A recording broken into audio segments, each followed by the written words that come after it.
The rise and fall of the third parties. Problems in post-Civil War America. Post-war America faced many problems, and for most the struggle was far from being over with the end of the war. The war had left much of the country in ruins. There were damaged cities struggling to begin the long and difficult process of rebuilding the nation. In the late 19th century, the American political system had become divided into the so-called third parties: communism, populism, and progressivism.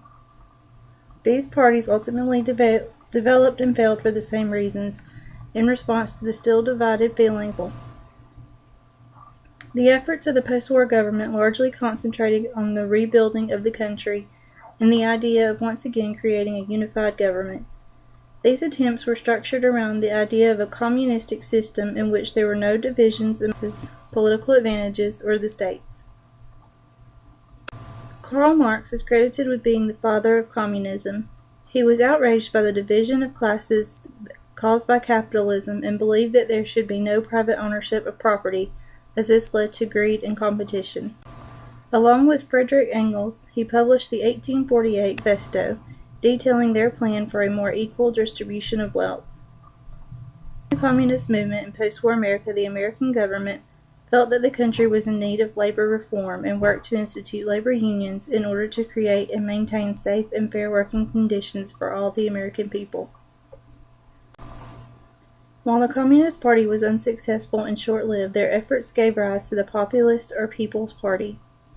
The Populists were also short-lived and largely based in conjunction with the labor unions.